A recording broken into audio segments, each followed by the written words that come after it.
Students, chapter 5 RBSE class 12th physics continue चल रहा है, इलेक्ट्रिक करंट। इससे पहले इसके 3 लेक्चर्स आपको दिए जा चुके हैं और लास्ट 3rd लेक्चर में हमने ड्रिफ्ट वेलोसिटी की स्टडी की थी। ड्रिफ्ट वेलोसिटी इलेक्ट्रॉन्स के लिए जो vector v D is equal to आपके पास कैलकुलेट हुआ था minus vector e vector e upon M E tau bar. Means drift velocity electric field intensity पर और टेम्परेचर पर डिपेंड करती है। टो बार यहाँ पर रिलैक्सेशन टाइम था। उसके बाद फिर हमने जब इसको मॉडुलस में लिया तो V D is equal to E upon M E tau bar, यानी टो बार और इलेक्ट्रिक फील्ड पर डिपेंड करती है। और टो बार हमारे पास रिलैक्सेशन टाइम है जो टेम्परेचर पर डिपेंड करता है। टेम्परेचर इंक्रीज करने पर रिलैक्सेशन टाइम डिक्रीज होता है, तो ड्रिफ्ट वेलोसिटी भी डिक्रीज होती है। उसके बाद हमने इसी से वी डी प्रोपोर्शनल टू ई लिया था और वी डी प्रोपोर्शनल टू ई लेकर हमने कांस्टेंट यहाँ पर डिफाइन किया था म्यू।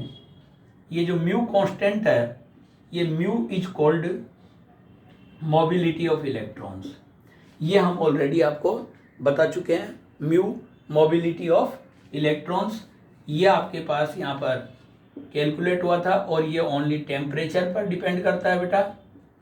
इसको हमने डिफाइन कर दिया था, इसकी यूनिट निकाल दी थी, डायमेंशनल फॉर्मूला निकाल दिया था, क्योंकि ये बहुत इंपॉर्टेंट है, आपके बोर्ड एग्जाम में भी आता है और वैसे कंपटीशन में भी पूछ लिया जाता है।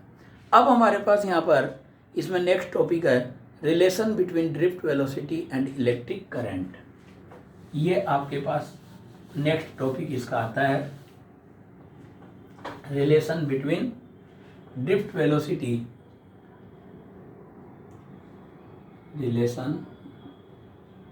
बिटवीन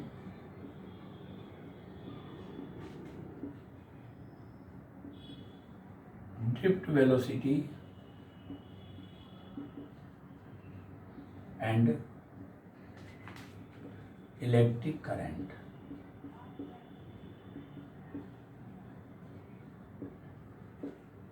इलेक्ट्रिक करंट और ड्रिफ्ट वेलोसिटी के बीच में हम रिलेशन निकालना चाह रहे हैं।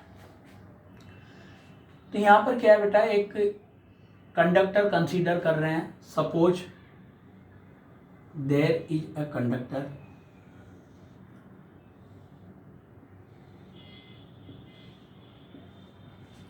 Of cross section area A, इसका ये क्रॉस सेक्शन एरिया ए है, and length is L, length इसकी एल है।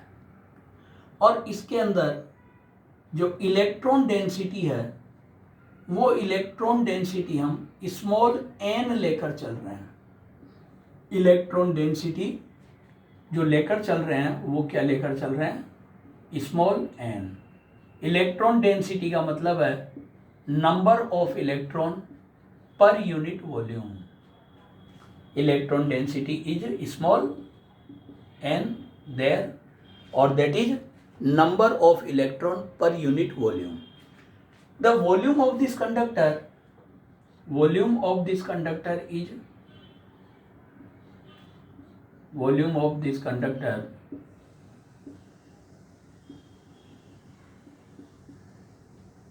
is AL, because you know cross section area into length or height is equal to volume, so that is AL, and that is number of electron per unit volume. So we can say there total number of electrons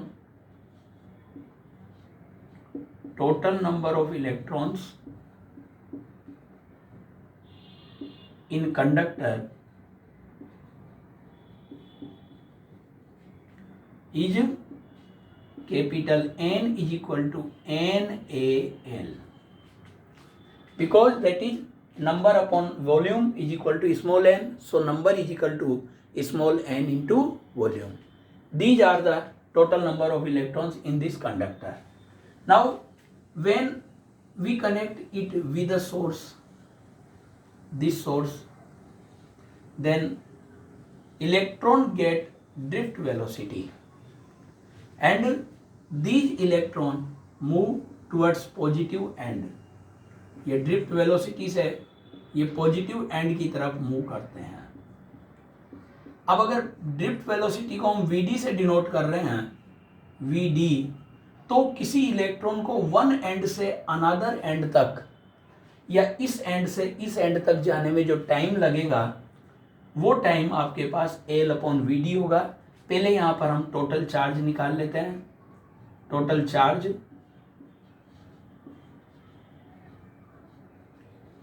in conductor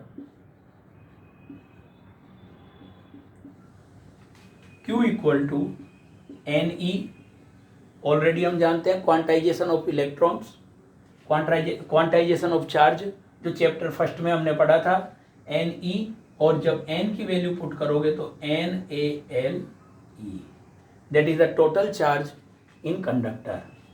the time taken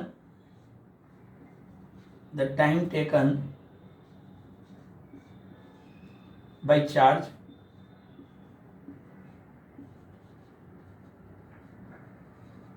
from one end to another end.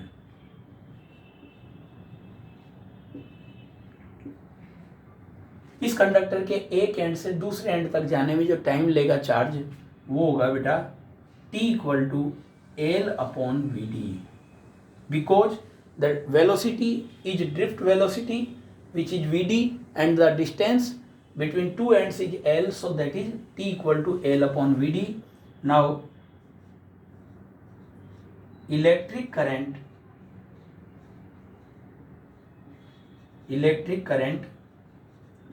I equal to Q/T. Already we know Q is NaLe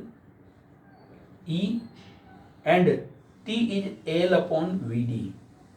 L cancel by L and Vd goes to numerator, then there we get a relation NaeVd, I equal to NaeVd। ये हमारे पास electric current और drift velocity के बीच relation gate होता है, I equal to NaeVd। और अगर हम मोबिलिटी की फॉर्म में रिलेशन चाहें तो Vd is equal to mu E put कर देंगे। ये तो आपके पास जो हमारा हेडिंग था ड्रिफ्ट वेलोसिटी और इलेक्ट्रिक करंट के बीच का रिलेशन, ये डेरिवेशन पूछ लिया जाता है, एग्जाम में आता है। इस तरीके से आपको ये कैलकुलेट करना है। ये थोड़ी सी थ्योरी जो मैंने आपको बोली वो लिखनी है जो नोट्स में आपके पास है। अगर आप इसका मोबिलिटी से रिलेशन निकालना चाहते हैं तो आपके पास मोबिलिटी से भी रिलेशन इसका निकल जाएगा, since Vd is equal to mu E, जो ऑलरेडी हम डिस्कस कर चुके हैं। Since Vd equal to mu E, then I equal to NaE mu E, that is in the form of mobility or electric field. If we want to calculate current density, then now current density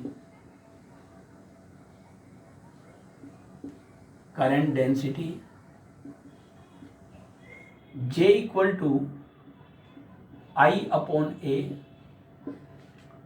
implies that J equal to either NeVd or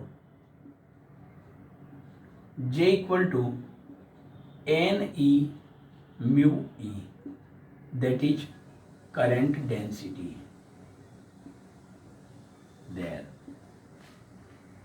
So total calculation is of current density is there, and relation between drift velocity and current is already given. अब यहाँ पर अगर मान लीजिए हम ये बात करते हैं, इससे एक रिलेशन हमारे पास आ जाता है। यहाँ पर implies that I/Ne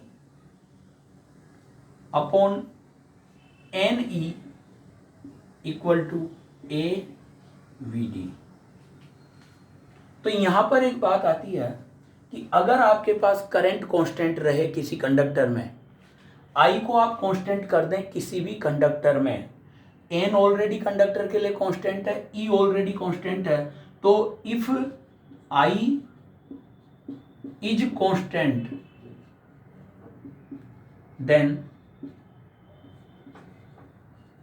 A v d equal to constant. ये आप यहां कह सकते हैं बेटा कि अगर आपके पास किसी कंडक्टर में कांस्टेंट करंट फ्लो हो रही है तो जिस जगह पर क्रॉस सेक्शन एरिया ज़्यादा होगा, मोर होगा, वहां पर ड्रिफ्ट वेलोसिटी कम होगी। जहां पर क्रॉस सेक्शन एरिया कम होगा वहां पर ड्रिफ्ट वेलोसिटी ज़्यादा होगी। और अगर आपको याद हो तो 11th क्लास में फ्लूइड वाले चैप्टर में एक इक्वेशन ऑफ कंटिन्यूटी आती थी।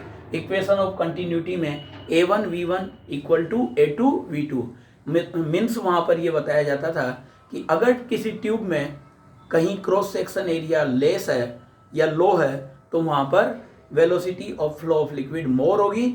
और वही बात यहाँ पर आ गई है कि अगर करंट कांस्टेंट फ्लो हो रही है तो AVD equal to constant means जहाँ पर एरिया ज़्यादा है वहाँ पर ड्रिफ्ट वेलोसिटी इलेक्ट्रॉन्स की कम होगी। ये आपको माइंड में रखकर चलना है। ओके, इसके बाद आपके पास इसी में एक टॉपिक आ जाता है बेटा, relation between drift velocity and potential difference. ये भी इसी में कैलकुलेट होता है, relation between drift velocity and electric potential. Relation between drift velocity and electric potential।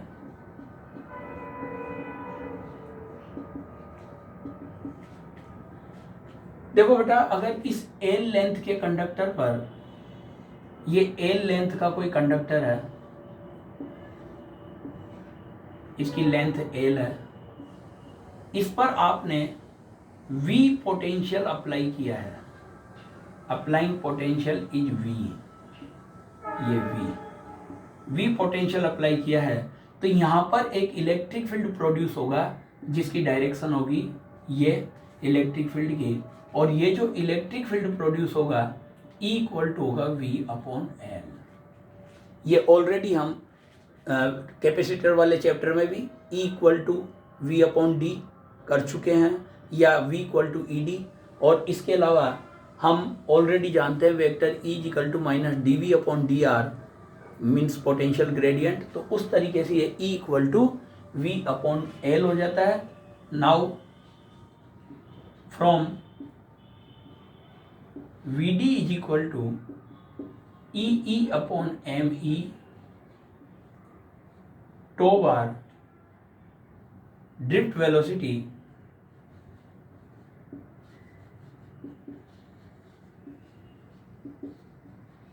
VD equal to EV/MEL tau bar. तो ये आपके पास पोटेंशियल और ड्रिफ्ट वेलोसिटी के बीच रिलेशन है। यानी यहाँ से आप कह सकते हैं implies that VD is proportional to capital V, means drift velocity is directly proportional to value of applying voltage। जितना ज़्यादा वोल्टेज आप अप्लाई करोगे उतनी ही ज़्यादा आपके पास ड्रिफ्ट वेलोसिटी की वैल्यू होगी। इस तरह से ये रिलेशन हमारे पास दोनों रिलेशन आ जाते हैं इलेक्ट्रिक करंट के लिए ड्रिफ्ट वेलोसिटी में और इलेक्ट्रिक फील्ड और पोटेंशियल की फॉर्म में। अब यहाँ पर एक क्वेश्चन आता है हमारे पास, एक न्यूमेरिकल क्वेश्चन लेते हैं हम यहाँ इनसे रिलेटेड। एक क्वेश्चन है बेटा, इन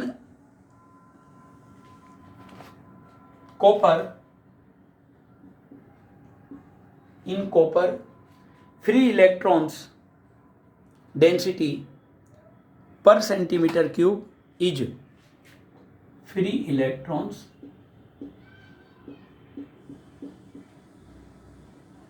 पर centimetre cube is 8.4 into 10 to power 22 and 0.21 ampere current flowing through and 0.21 ampere current flowing through a wire of cross section area 1 millimeter square of cross section area 1 millimeter square.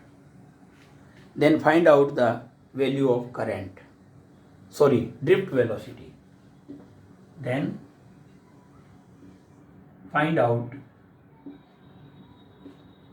drift velocity of electrons. अब यहाँ देखिए आप, इसने हमें free electrons per centimetre cube दे रखा है, तो यहाँ ये जो पर सेंटीमीटर क्यूब है ये स्मॉल n यानी इलेक्ट्रॉन डेंसिटी है, बट इलेक्ट्रॉन डेंसिटी जो दी है बेटा ये 8.4 इंटू 10 टू पावर 22 पर सेंटीमीटर क्यूब दिया है। इसको हम पर मीटर क्यूब में कन्वर्ट करेंगे तो 8.4 into 10 to power 22 upon 1 centimetre का मतलब 10 टू पावर -2 मीटर होता है, तो 10 टू पावर -2 मीटर का होल क्यूब करेंगे। जब इसे सोल्व करेंगे तो दैट विल बी 8.4 इंटू ये 3 2 6, डिनोमिनेटर से -6 न्यूमरेटर में जाएगा तो प्लस का होगा, और उस कंडीशन में 10 टू पावर 28 पर metre cube.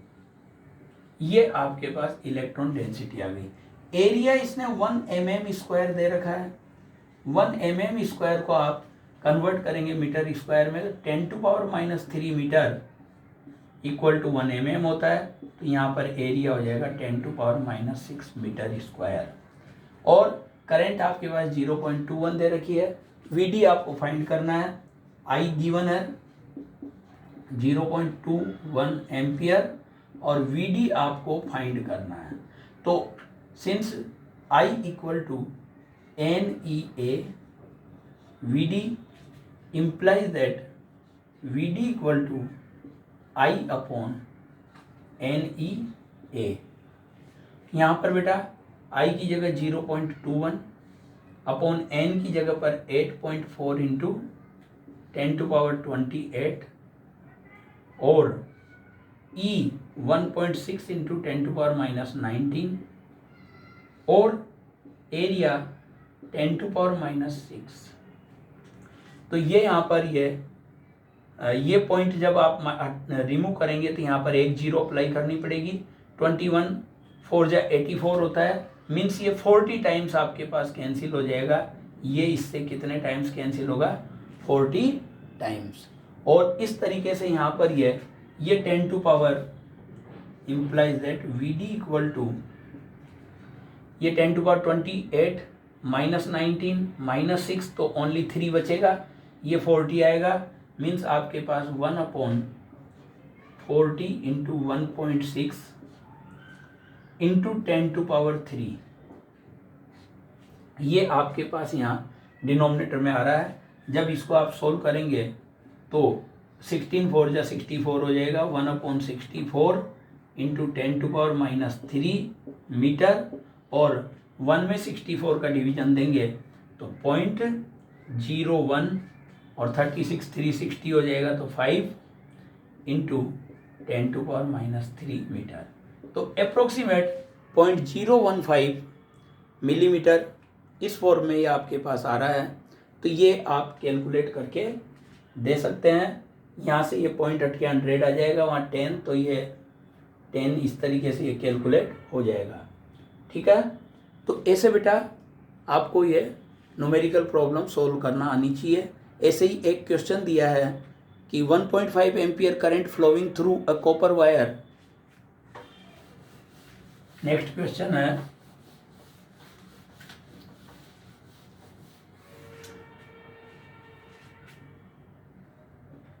1.5 ampere current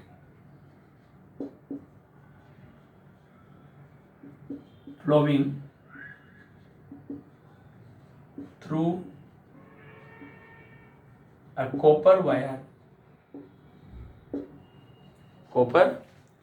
wire of cross section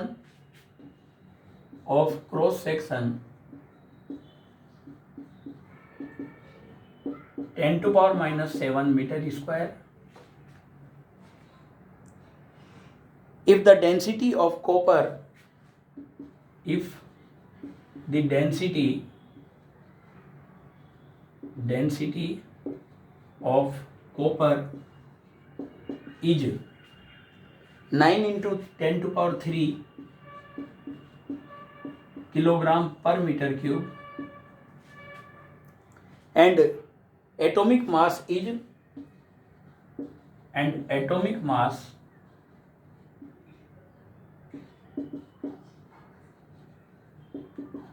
63.5 unit, then find out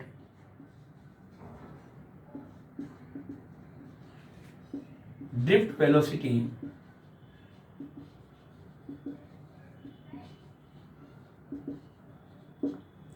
if one free electron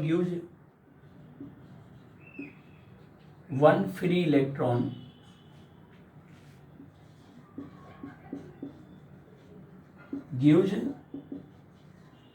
one copper atom. अब यहां हमें इसने इलेक्ट्रॉन डेंसिटी नहीं दे रखी है, लेकिन ये बोल रहा है कि एक कॉपर एटम एक इलेक्ट्रॉन गिवन करता है। तो यहां पर अगर हमें कॉपर एटम की नंबर मालूम चल जाएगी तो टोटल नंबर ऑफ इलेक्ट्रॉन्स मालूम चल जाएंगे। तो पर मीटर क्यूब में जब नंबर फाइंड करेंगे, नंबर पर metre cube small n is equal to n upon volume, n upon volume. n number of molecule, number of atoms, तो नंबर ऑफ एटम्स जो अपन लेंगे तो ये यहाँ पर ले सकते हैं बेटा weight in gram upon molecular weight into Avogadro number upon volume, ये हमें मालूम है।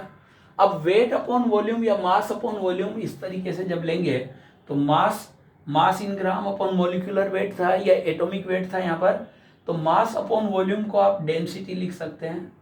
ये मास अपॉन वॉल्यूम को डेंसिटी, तो density into Na upon atomic mass या मॉलिक्यूलर वेट। ठीक है, मॉलिक्यूल के लिए होगा तो मॉलिक्यूलर वेट और वैसे एटॉमिक मास।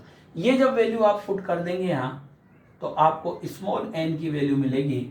ये आपके पास है 9 इंटू 10 टू पावर 3, ये 6.02 इंटू 10 टू पावर 23, और इसको केजी में जब नोट करेंगे तो 63.5 इंटू 10 टू पावर -3, ये स्मॉल n आ जाएगा। और जब स्मॉल n आपके पास कैलकुलेट होगा तो ये आ रहा है बेटा 8.5 इंटू 10 टू पावर 28 पर मीटर क्यूब, इसको कैलकुलेट करने पर। इसके बाद फिर आपको ड्रिफ्ट वेलोसिटी फाइंड करनी है, तो V D is equal to I upon N E A. आप यहाँ पर वैल्यू रख दीजिए 1.5 अपॉन 8.5 इंटू 10 टू पावर 28 और 1.6 इंटू 10 टू पावर -19 और 10 टू पावर -7। जब आप इसे सोल्व करेंगे तो आपको ड्रिफ्ट वेलोसिटी मिलेगी 1.1 इंटू 10 टू पावर -3 मीटर पर सेकेंड। ये आपके पास ड्रिफ्ट वेलोसिटी कैलकुलेशन करने का नेक्स्ट न्यूमेरिकल है। That's all for today, thanks.